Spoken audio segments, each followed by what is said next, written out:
अस्सलाम वालेकुम। वालेकुम सलाम। जी फरमाइए। जी मैं यहिया बात कर रहा हूँ लाहौर से। जी जी कहिए। जी और आया साहब। मेरा क्वेश्चन है कि जैसे साहिल भाई ने क्लेम किया कि thousands of people joining every week, so जो ये लोग हैं उनमें हर किस्म के लोग हैं जिनका आईक्यू लेवल डिफरेंट है, जिनकी फील्ड डिफरेंट है, नॉलेज डिफरेंट है। तो इन सब को क्लासिफाई करने के लिए अलग-अलग से जज करने के लिए और इनको मुख्तलिफ फील्ड्स में जो रिलेटेड फील्ड्स हैं उनमें डिप्लॉय करने के लिए क्या असेसमेंट तरीका है जो साहिल भाई कर रहे हैं? बहुत शुक्रिया याया ठीक साहब। हो जी गया, आया ठीक हो गया। साहिल साहब। क्लासिफिकेशन तो पर्पस की है जिस वजह से लोग आ जाते हैं। So we have to respect the intent of everybody. सबसे पहले तो हम उस नीयत को पूरी तरीके से एम्ब्रेस करते हैं कि अल्लाह ताला ने कहा है के रास्ते में अपनी नीयत लेके एक बंदा आया हुआ है। तो क्लासिफिकेशन तो हो चुकी है। उसके बाद हमने फॉर्म, आपने देखा होगा, हमने फॉर्म में पूरी तरीके से कैटेगरीज खुद पूछी हुई है कि what is your area of expertise, जहां पे आपने नॉलेज जो है ना शेयर करनी है। Otherwise you could be just a learner और आप स्टूडेंट के तौर पे आ रहे हैं और हर फोरम के अंदर हिस्सा अपना डाल रहे हैं, अपनी प्रेजेंस दे के सीख रहे हैं। अदरवाइज अगर आपकी कोई एक्सपर्टीज हैं तो we take it right there. हमें पूल ऑफ एक्सपर्ट्स शुरू में ही बनाए थे हमने। पूल एक्सपर्ट्स उसके अंदर खुद ही ऐड होते हैं और हम उस फील्ड को हमने पहले से वजह किया हुआ है। स्टेम अलग है, थियोलॉजिकल फील्ड्स अलग हैं, एंड एनी और सोशल सेक्टर के अंदर, सोशल साइंसेज के अंदर if you can come in. Otherwise, if you want to create a new field, then even that's welcome. But we are registering you by your classified field of expertise right off the bat. Right off the bat, शुरू में आते ही IMS जो Islamic messaging system है, islamicmessagingsystem.com, ये उसकी बात हो रही है। It's a free movement of all Muslims to come together and start sharing the or raising the intellectual power of the youth and getting involved in the psychological tuning of the ummah, which is called the intellectual and psychological warfare, कि हम अब बड़े mission का हिस्सा बने और बड़े कामों के अंदर अपने आप को टेंजिबल लेवल के ऊपर इन्वॉल्व करके कोई ऑब्जेक्टिव टारगेट्स दें और उस तरफ उस 5 साल, 3 साल, 2 साल, 10 साल की अचीवमेंट्स रिकॉर्ड करें as a group, as a community of Muslims. Okay, that's what he is talking about. ये उसका उनका उस मूवमेंट का जिक्र कर रहे थे। So I hope everyone knows कि this is already taken care of and we are improving our website islamicmessagingsystem.com every day. अभी भी हमारी मीटिंग, आज के दिन भी 2-2.5 घंटे की मीटिंग IMS की टीम के साथ ही होती है, रोज ही होती है। कि आज हमने वेबसाइट ओवरऑल करने के लिए I hope you gonna see a lot more playability in the website, ताकि ये असल में वेबसाइट बेस्ड मूवमेंट नहीं है, this is conversation based movement, so it could be using any forum. So इसलिए फिक्र ना करें, मगर we are going to keep upgrading this because इतनी हैवी ट्रैफिक को मैनेज करने के लिए भी हमें सर्वर एलोकेशन और वेबसाइट अपग्रेडेशन की जरूरत है। तो साथ साथ चलती रहेगी वो। आई होप एवरीवन नोज कि www.islamicmessagingsystem.com की बात हो रही है जी। अच्छा साहिल साहब, ये जितने हम मसाइल और मसाइब का जिक्र कर रहे हैं, तो कुरान में तो अल्लाह ताला ने फरमाया कि मा असाब मिन मुसीबतिन फिल अर्दि वला फी अनफुसिकुम इल्ला फी किताबिम मिन क़ब्ल अन नब्रअहा इन्न ज़ालिका अलल्लाह यसीर।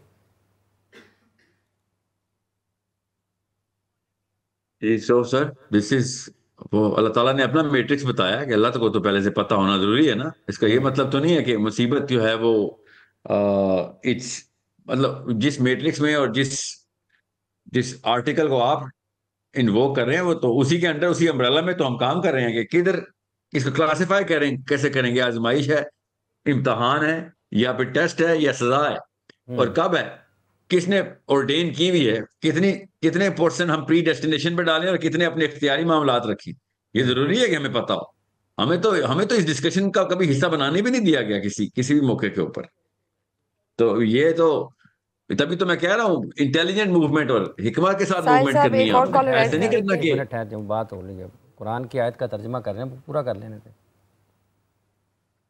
अच्छा जी साहिल साहब, ये जी आजमाइश है, मुसीबत जी है, इम्तहान है, क्या है?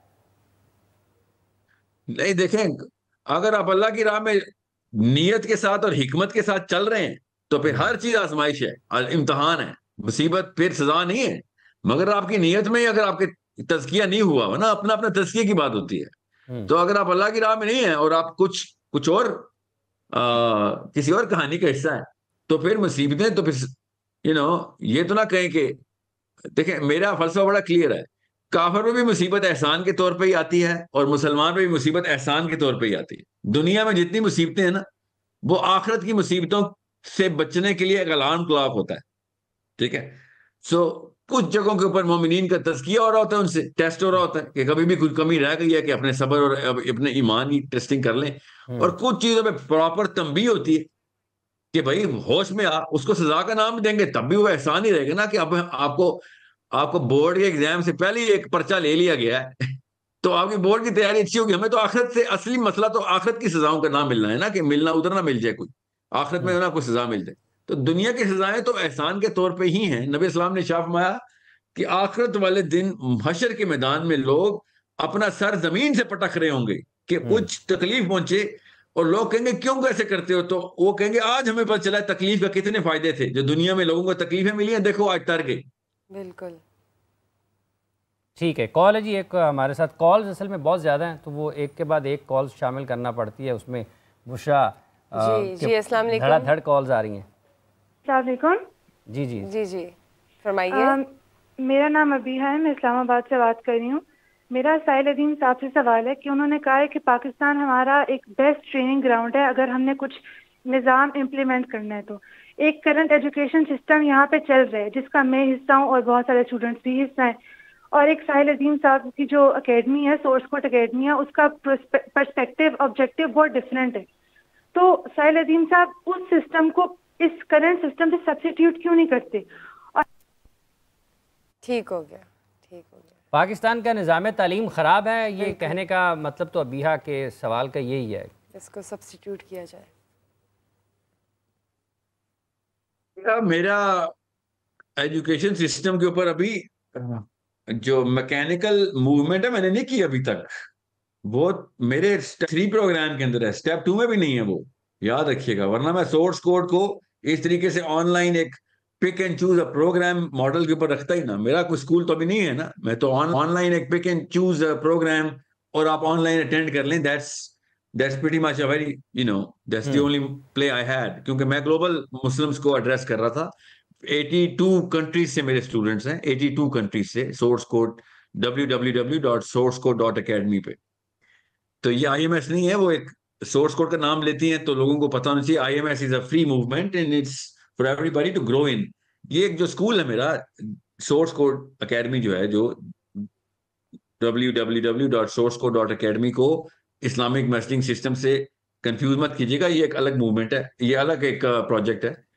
और इसमें हमने अरबी को मैंडेटरी करने के लिए कि मुसलमानों की पहली जबान अरबी होनी जरूरी है, वो हमने प्रोजेक्ट शुरू किया था। उसके बाद हमने फिर स्टेम फील्ड के अंदर एंटर किया और मैथमेटिक्स को, 3 डिमेंशनल मैथमेटिक्स को, Quranic mathematics, the ultimate mathematics को, उस कॉन्सेप्चुलाइजेशन को हमने इन्फोर्स किया कि बच्चों को बताएं कुरान पाक is the ultimate book of mathematics, और जिस तरीके से वो करिकुलम है आके देखें आप, और जिस तरीके से उनको ट्रेनिंग हो रही है आके देखें, उसमें बहुत टफ ट्रेनिंग है। इवन करंट स्टूडेंट्स के पेरेंट्स भी कह रहे हैं कि सर ये बहुत ज्यादा ही टफ है, क्योंकि people are not used to this. So मैं उसको भी मेलो डाउन तो कर दूंगा, मगर इसका एजुकेशन सिस्टम से कोई ताल्लुक नहीं है। मेरे करंट करिकुलम को हम इस वक्त, क्योंकि अभी बडिंग फेज के अंदर है, हम उसके अंदर भी एक्सपेरिमेंटेशन कर रहे हैं। अल्हम्दुलिल्लाह बड़े ही जरी किस्म के पेरेंट्स हैं, उन्होंने आके अपने आप को, अरबी में तो एडल्ट्स एंड बच्चे अलग हैं, मैथमेटिक्स एंड साइंसेस के अंदर ज्यादातर स्टूडेंट्स जरा यंग हैं, बच्चे हैं। सो इन 2-3 सालों के अंदर हमने PhD के स्टूडेंट्स को चैलेंज करना है। 4 साल के अंदर बच्चा 0 से स्टार्ट होके पोस्ट डॉक्टरेट लेवल की मैथमेटिक्स करेगा। ये छोटा वाक्य तो नहीं था, एजुकेशन सिस्टम तो इधर से भी चैलेंज हो रहा था। मगर ये मेरा प्राइमरी ऑब्जेक्टिव नहीं था सोर्स कोड एकेडमी का कि हम डायरेक्टली पहले से एजुकेशन सिस्टम को चैलेंज करें। मैं उस करिकुलम को चैलेंज करने के लिए मैंने एकेडमी शुरू की थी कि पहले इस करिकुलम को तो बताऊं कि ये क्या इन्होंने बिजनेसमैन पर पर्सपेक्टिव से करिकुलम बनाया कि एक किताब को, पतली से कॉन्सेप्ट को पकड़ा, 10 साल तक खींचा, क्लास 1 से क्लास 10 तक, और वो किताब वही 10 साल तक खींच रही थी क्योंकि हमने पैसे लेने आपसे 10 साल के। ये क्या बकवास है? This is fraud, this is corruption, this is evil, literally evil, this is a crime कि आप एक 0 से लेकर 10th ग्रेड के बच्चे को वो फिजिक्स के कॉन्सेप्ट जो कराते हैं वो तो साल में भी नहीं वो तो 6 महीने में हो जाने चाहिए उसकी। मगर मेरा मकसद एजुकेशन सिस्टम को blow it out of the water यहाँ पे ऐसे नहीं था। ये तो मैं करिकुलम की फिलोसफी, एजुकेशन फिलोसफी को चैलेंज कर रहा था। इधर एजुकेशन सिस्टम को चैलेंज करेंगे इंशाल्लाह, पहले पॉलिटिकल सिस्टम तो चैलेंज हो जाए। वो that's a bigger problem to solve. Education system को चैलेंज कर भी दिया मैंने, for example I won't be able to change it because I do not have the political grip and I don't want to be prime minister or president. I want to be a party to the change. You are going to be the prime ministers and presidents, the Bihar and all of those kids who are, I'm not going to call them kids, youth who's in their 20s and 30s. आप लोगों ने बनना है। मैं वो वाले philosophy को आश्कारा करके दिखा सकता हूं आपके सामने, मगर बिलियंस ऑफ नंबर में तो आप लोग हैं, मैं थोड़ी, मैं तो अकेला बंदा हूं। I am only going to become one of one of the pawns on the board which is going to keep shouting a very clear voice कि काम करना क्या है और कैसे करना है। Okay, hopefully everyone knows कि हर बंदा मिलेगा तो ये काम होगा, वरना पॉलिटिक्स नहीं होगी। अकेले अकेले कुछ नहीं होने वाला। और हमें पॉलिटिकल ग्रिप चाहिए। हमें असल में कानून जो है ना, वो अल्लाह के कानून नाफिज करने की इम्प्लीमेंटेशन स्ट्रेटजी बनानी और करवाना है। Education is part of it. जी एक और कॉलर है जी पूछो। जी अस्सलाम वालेकुम। वालेकुम सलाम। जी फरमाइए। मैं हाशिर बात कर रहा हूँ लाहौर से। जी जी कहिए। मेरा साहिल सर से सवाल है कि उन्होंने हमारी डेफिनेशंस तो क्लियर कर दी इस्लाम के लिहाज से, और लेकिन मुझे ये नहीं समझ आ रही अभी, मैं 18 साल का लड़का हूँ, तो एज अ टीनेजर मेरा क्या रोल होना चाहिए सोसाइटी में, मतलब मैं क्या इम्पैक्ट डाल सकता हूँ? ठीक हो गया, बहुत बहुत शुक्रिया। साहिर साहब कह रहे हैं कि पहला इम्पैक्ट आपको चाहिए, आप सही सवाल पूछना शुरू कर दें। आपकी नॉलेज बढ़ाने के लिए आपको सवाल चाहिए। 18 साल का लड़का should be the biggest challenge. आपका ये रोल है। आप अपने घर को फतह करना शुरू करें, किताबें खोलें। आपका और कोई काम नहीं सिवाय नॉलेज को आसमान पर लेके जाना, अपने आप को उस लेवल पे लेके आना कि जब आप कोई क्वेश्चन करें तो उसके पीछे डेप्थ हो। आपने रेफरेंस और रिसर्च के साथ बात करें। You should be the ultimate student, क्योंकि आपकी एनर्जी पीक पे है इस वक्त। आपसे कोई और तो रख भी नहीं कोई रहा, आपसे कोई भी नहीं कहता उठो और इतने करोड़ बना के लेके आओ। You're 18, everyone is forcing you to go to the books. You better be in the books and you better be the most eloquent voice in the society. Eloquent in what category? Asking the right questions and making the right challenges. अपने बड़ों को तहजीब और तमीज के साथ challenge करना सीखें ताकि आप अपने आप को इंप्रूव कर सकें। वो आपको सेटिस्फाई करेंगे, फिक्र नहीं करें। ना कर सके तो फिर उनको अपने आप को इंप्रूव करना पड़ेगा।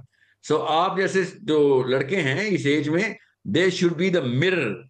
हमें आईना दिखाने के लिए आप लोग आते हैं कि जी अपनी क्वालिटी चेक कराओ, अपने एहतसाब करो, अपना हिसाब दो कि इतनी उम्रें गुजारी हैं तो कितना कितना सोने की काने उखेड़ के लेके आए अपनी कौम के लिए। कितना साहिल साहब ये जो अपने घर में फतह करने और चैलेंज करने की बात है, लेकिन ये फला तकुल्लहुमा उफ़्फ़िन वला तनहरहुमा भी तो है साथ में। ये किस तजाद किस किस्म का है? जो आपका पैगाम, जिस तरह से आप कह रहे हैं कि अपने घर को चैलेंज करें, बड़ों के साथ तहजीब से बात करें, लेकिन दूसरी तरफ ये जो आयत मुबारक है कुरान करीम की, क्या आपने उस तक भी नहीं कहना? दोनों में से कोई एक अगर बुढ़ापे को भी पहुंच जाता है। बताता हूँ इस आयत में। देखें आयत का मतलब समझें आप, ठीक है, और उस पूरे सूरत का कॉन्टेक्स्ट देखें किस तरीके से अल्लाह ताला ने बनी इसराइल को के साथ क्या मामला, बनी इसराइल की प्लेसमेंट चेक करें। मैं अब इतनी तफसील में नहीं जाना चाहूंगा, मगर इसका बेसिक सा कॉन्सेप्ट समझ लें कि आपने बदतमीजी कहीं नहीं करनी, पैरों में रहना है अपने माँ बाप के।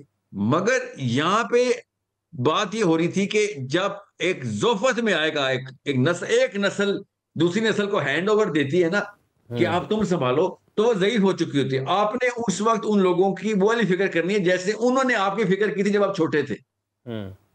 ठीक है, ये एहसान मंदी है मुसलमान की कि वो अपने ऊपर किए गए एहसान को नहीं भूलता बल्कि दुगना वापस करता है। ये है उस आयत का मतलब कि भाई तुम ताकत में आए हो तो उनकी ज़ोफत के ऊपर उनकी देखभाल करते हुए तुम्हें अब तकलीफें हो रही हैं।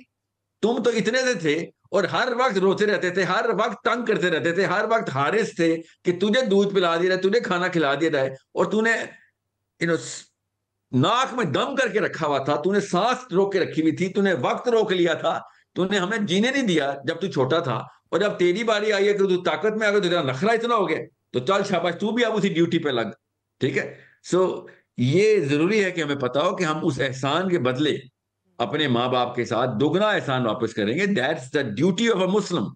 कि अब उनकी बारी आई है तो तुम्हारे नखरे और माथे पे भवें तन गई हैं कि ये तो मैं बड़ा बिजी हूं दुनिया बनाने में, और अब आपके काम कैसे करूंगा मैं? बेटा वो उन्होंने आपको इस काबिल बनाया कि आप ये वाली बातें कर सकते हैं। तो ये मैंने इसलिए कहा है मुसलमान लड़के लड़कियों को कि माँ और बाप के पैरों से ऊपर नहीं आना आपने। ये आपकी औकातें नहीं है हमारी कि हम अपने माँ और बापों को आंखें दिखाएं।